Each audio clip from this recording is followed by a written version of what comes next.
What is the difference between stop and wait protocol and sliding window protocol? First of all, they both are for flow control.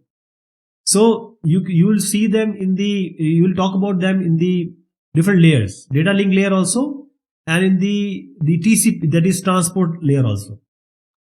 But we are talking about the core of these protocols. Okay. First thing, whenever you send, how much you are sending and how much you are waiting. In TCP, if I go to TCP, the header also, they exchange that, okay, this is my window size, this is my MSS, that is the maximum segment, this is what you can send. So they just broadcast it, but they declare it to the sender and receiver declare to each other, this is the window size, this is how the flow control is achieved. Okay. Now when we are talking about different layers, these, because in the noiseless channel we use stop and wait. In the noisy channel we use sliding window protocol. In sliding window protocol we have 3 more versions.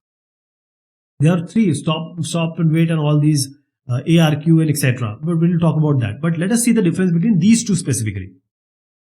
Stop and wait protocol, sender sends one frame and wait for acknowledgement from receiver side. So frame we are using because we know that it is data link kind of stuff.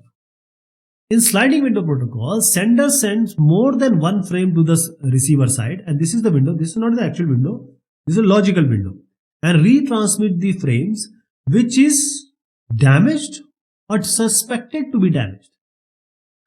Okay, the sender receiver sliding window is going on both the sender and receiver, and these are the number frames are higher. So what you see here is send but not acknowledged, already sent and acknowledged, not yet sent. So this sliding of window will take place when the frames are actually delivered or not delivered.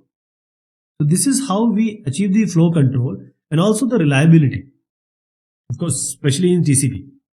So in stop and wait protocols, sender send one frame and just wait endlessly for acknowledgement. If it comes, it's okay. Otherwise, it will wait.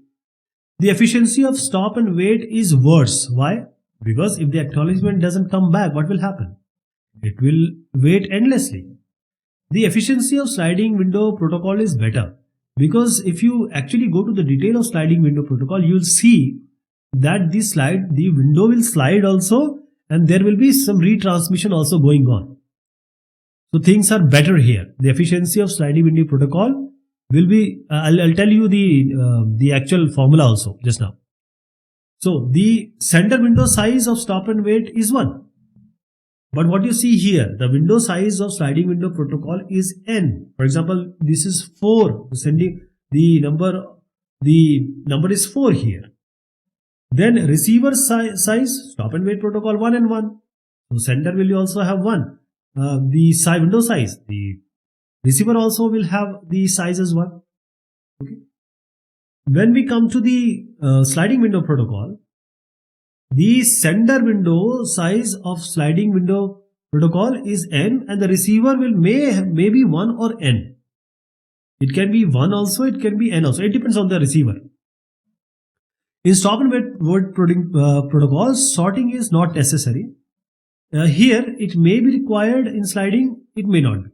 The efficiency of stop and wait protocol is 1 by 1 plus 2 into A.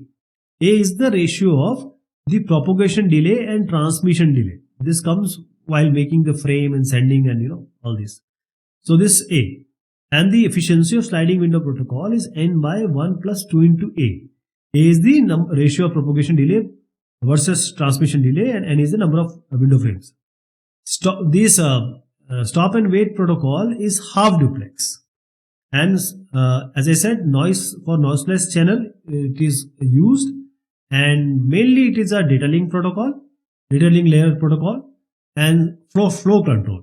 The sliding window protocol is full duplex, that is both the parties are sending at the same time.